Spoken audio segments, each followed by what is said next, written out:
মহাকুম্ভে মহাবিপর্যয়, কালো দিন দেখেছেন এরা। মহাকুম্ভ থেকে ফিরলেন একরাশ আতঙ্ক নিয়ে। আজকে কলকাতায় ফিরলেন, হাওড়া স্টেশনে যখন নামলেন সেই আতঙ্ক চোখে মুখে, ক্ষোভ, অব্যবস্থা নিয়ে ক্ষোভ রয়েছে তাদের। মহাকুম্ভ থেকে ফিরলেন কয়েকজন পুণ্যার্থী, মেলার ব্যবস্থাপনায় ক্ষুব্ধ পুণ্যার্থীদের একাংশ। কুম্ভে ভিভিআইপির সংস্কৃতির নিন্দা অনেকের। মহাকুম্ভে মহাবিপর্যয়ের সেই আতঙ্ক আমাদের সাথে শেয়ার করলেন। পরিস্থিতি বলতে ওখানে লোকের সমাগমন মানে যা অ্যাকোমোডেশন তার চেয়ে অনেক বেশি। হ্যাঁ, প্রায় 5 কোটির উপরে মনে হচ্ছে সেদিনই নেমেছে ঢল। তো একটা আমাদের সামনে অ্যাক্সিডেন্ট হয়েছে। পরিস্থিতি ভয়াবহ পরিস্থিতি। কোনো ওখানে যেটুকু আপনার সামলাবার কথা সামলাতে পারেনি প্রশাসন। ওখানে বলবো পুরোপুরি ফেলিওর। পরিস্থিতি প্রচন্ড খারাপ। ওখানে যোগী সরকার মৃত্যুর ফাঁদ পেতে রেখে দিয়েছে। এত খারাপ পরিস্থিতি, মানুষ মোড়ে পড়ে আছে, তার উপর দিয়ে হেঁটে যাচ্ছে মানুষ। আমাদের পায়ের উপর দিয়ে আমাদের দেখতে পাচ্ছি যে বডি পড়ে আছে, আমরা হেঁটে যাচ্ছি। একদম পুরো ফোকাস একদম বাজে। এত খারাপ ম্যানেজমেন্ট আপনি আইডিয়া করতে পারবেন না। 29 তারিখ ভোরবেলা আমরা স্নানটা পেয়েছি ত্রিবেণী সঙ্গমেই। পরিস্থিতি এত ভয়াবহ, আমরা বেঁচে ফিরবো কিনা বুঝতে পারছিলাম না। বাড়িতে সব কান্নাকাটি পড়ে গেছিল। দুদিন কিছু খেতেও পাইনি, রাস্তায় কোনো খাবার জোটেনি আমাদের। আর 30 থেকে 35 কিলোমিটার শুধু পায়ে হেঁটেছি। কোনো মেডিকেল পাইনি আমরা, কোনো পুলিশি পরিষেবা পাইনি।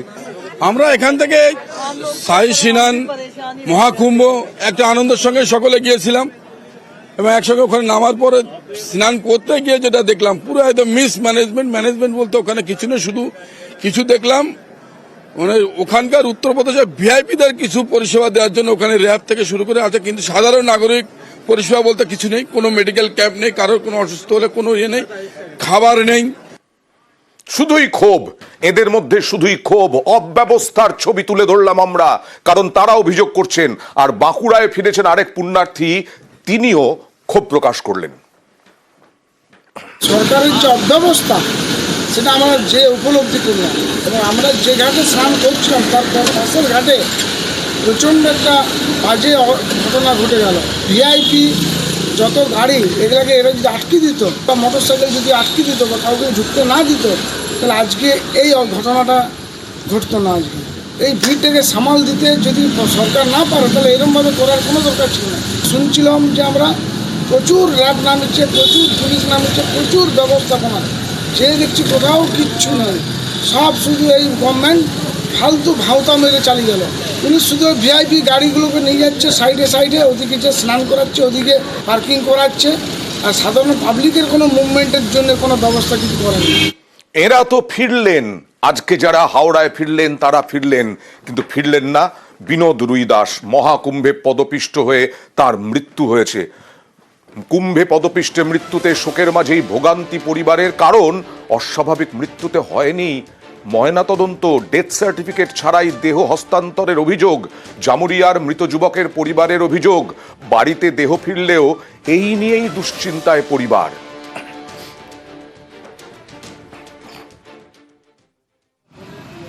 আমি একদম বুঝতে পারলাম না যে জামাইবাবুকে দেবে দিয়েছে। এত চিৎকার, আমরা 3 ঘন্টা জামে ফাইসে আসছিলাম, 3 ঘন্টা। ওখানে সরকার কিছু ব্যবস্থা নিল না, হেলিকপ্টারে ঘুরে বেড়াচ্ছে ওরা উঠাইনি, নিজে হসপিটাল নিয়ে চলে গেছে, আমি জানিও না। 30 তারিখে সকালে ওর নাম্বারটাতে ফোন লাগাই, অন্য কেউ ধরছিল, ও আমাকে বললো যে লাশের মধ্যে ফোনটা পেয়েছি। ওখানে লোক যে দাবাই ছিল না, তো লোক আরো দাবাইছে, ভিড় ঢুকছে, কিন্তু ওইখানে কোনো ব্যবস্থা না। এত চিৎকার করেছে লোক, কোনো সরকার কোনো পুলিশ কেউ আসেনি, এখানে কেউ আসেনি বাঁচাতে একটা লোককে। না বললাম, আমি পোস্টমর্টম, বলছে কিছু হবে না। বলছে তোমার কি কারো পোস্টমর্টম? না কিছু দেয়নি আমাকে, কিছু একটা কাগজ দেয়নি, কিছু দেয়নি। মঙ্গলবার নেমেছে, মঙ্গলবার রাতে 11টার সময় ফোন করে আমরা পৌঁছে গেছি। সকাল 10টা বুঝে আর পাচ্ছি না। খবরটা সামনে পানে বুঝে হারিয়ে গেছি, মোবাইলটা হারিয়ে গেছিল। তো শুনছি আমরা তার পরের দিনে ডেথ হয়ে গেছে। গভর্নমেন্ট থেকে 25 লাখ টাকা মৃতদেরকে দেওয়ার প্রতিশ্রুতি দিয়েছে, এটা কি আপনারা জানেন? না, এটা গল্পটা আমরা পাইনি এখনো। আপনাদের সঙ্গে ইউপি গভর্নমেন্ট কি এখনো কোনো যোগাযোগ করেছে? করেছে হয়তো, ভাই করেছে, আমি তো ছিলাম না স্পটে। ডেথ সার্টিফিকেট কি কিছু আপনারা পেয়েছেন? না এখনো পাই নাই। ওই যে অফিসার এসেছে ওর সঙ্গে, ভাইয়ের সঙ্গে, তিনি বলতে পারে। আর এদিকে আমরা গতকাল থেকেও দেখাচ্ছি যে বেশ কয়েকজন নিখোঁজ মহাকুম্ভে, তাদের মধ্যে অনেকে ফিরেও পেয়েছেন পরিবার তাদেরকে, কিন্তু এখনো পর্যন্ত এই যে গায়ত্রী দেবী, তিনি এখনো পর্যন্ত নিখোঁজ। রামপুরহাট থানায় মিসিং ডায়েরি, সহযাত্রীরা বাড়ি ফিরলেও গায়ত্রীদের না ফেরায় দুশ্চিন্তা। নিখোঁজের বাড়িতে যান রামপুরহাটের পুরপ্রধান।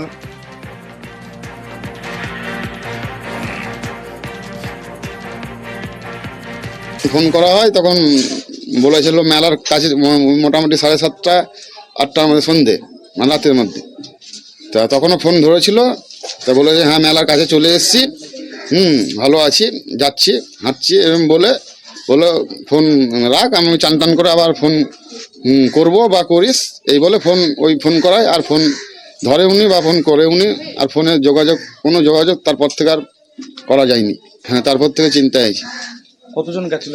গেছিল এইখান থেকে আমার মা গেছিল, আর ওই ফারাক্কার মামার বাড়ির ওখান থেকে 30 জন গেছিল, আর মাকে নিয়ে 31 জন। কুম্ভ মেলায় গিয়ে নিখোঁজ কলকাতার বাসিন্দা, নিখোঁজ পূর্ব পুটিয়ারির বাসিন্দা সুবীর নস্কর, কলকাতার 114 নম্বর ওয়ার্ডের বাসিন্দা। রিজেন্ট পার্ক থানায় নিখোঁজ ডায়েরি পরিবারের। উত্তরপ্রদেশ পুলিশের বিরুদ্ধে অসহযোগিতার অভিযোগ।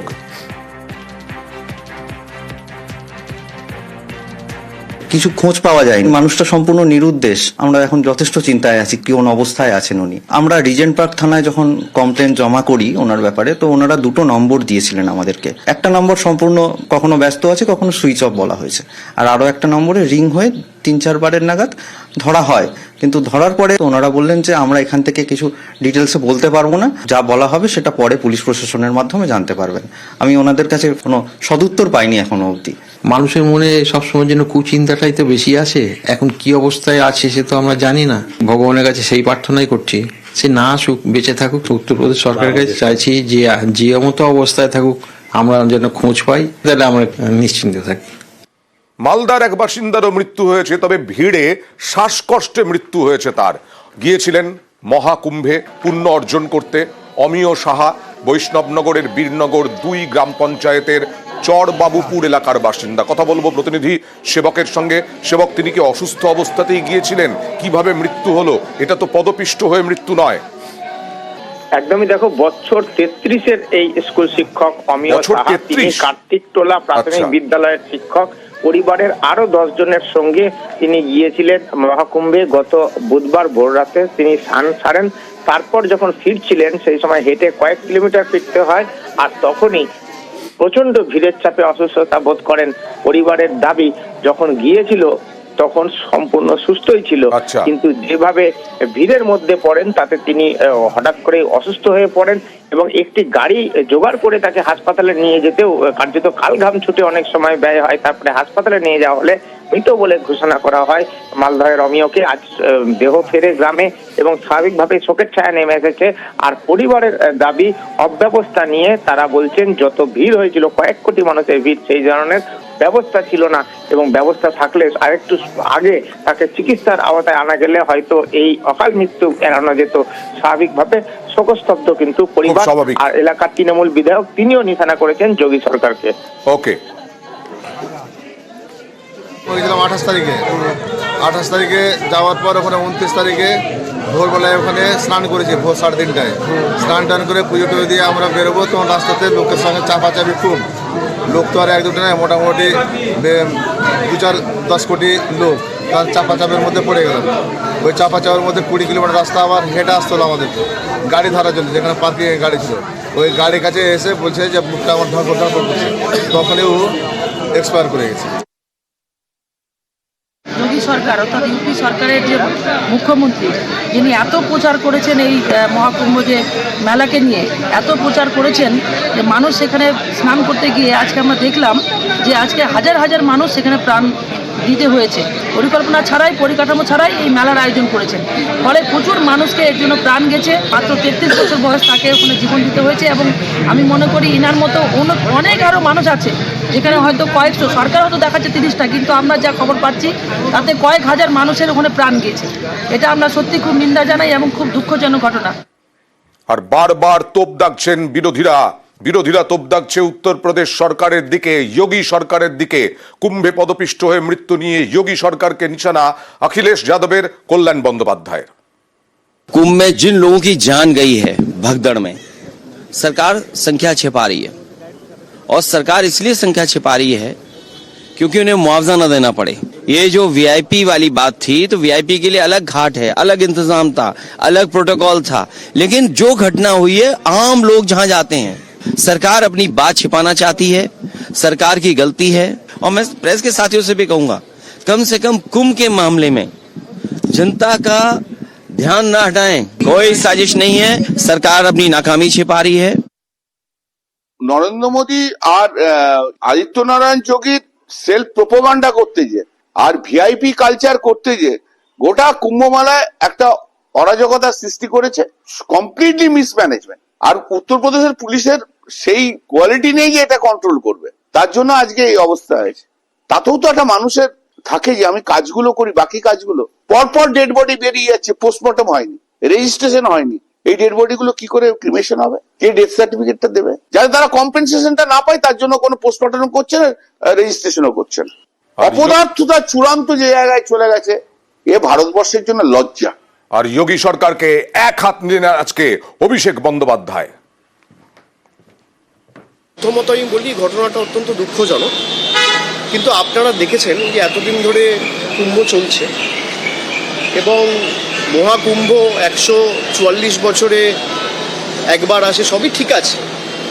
এত মানুষ যখন যাবে, একটা মিনিমাম ব্যবস্থাপনা প্রস্তুতি তো দরকার।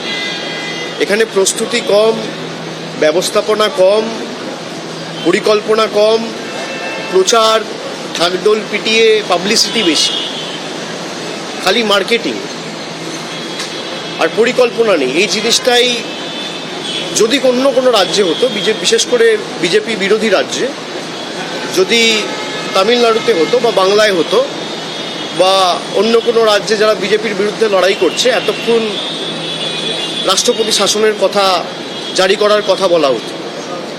এখনো তো সরকারি ফিগারই দিতে পারেনি, কখনো বলছে 30 জন, কখনো বলছে 40 জন। আমি যতটুকু দেখেছি শুনেছি, ওখানকার যে কজন সাংবাদিকের সাথে আমার কথা হয়েছে, সংখ্যাটা 100 পেরিয়ে গেলেও অবাক হওয়ার কিছু নেই। গরিব মানুষের জন্য কোনো ব্যবস্থা নেই। বড় বড় উদ্যোগপতিরা যাচ্ছে, নেতা মন্ত্রীরা যাচ্ছে, তাদের জন্য ভিভিআইপি ব্যবস্থা। এ দুঃখের তো, সবার সে অধিকার রয়েছে। গরিব মানুষ, বয়স্ক মানুষ যারা 70 বছর, 75 বছর, 80 বছর, এমনকি 90 বছরের বয়োজ্যেষ্ঠ লোকেরা একবার কুম্ভে যাচ্ছে যে আমরা স্নান করব, তাদের জীবদ্দশায় একবার এই সুযোগ পাচ্ছে, তো তাদের জন্য কোনো ব্যবস্থা নেই। বড় উদ্যোগপতি যারা যাচ্ছেন তাদের জন্য ব্যবস্থা রয়েছে, পুলিশ তাদেরকে খাতির করে গিয়ে নিয়ে যাচ্ছে, প্রশাসন তাদের পাশে রয়েছে, গরিব মানুষের পাশে নেই। সুতরাং প্রচার বেশি আর প্রস্তুতি কম হলে যা হয়।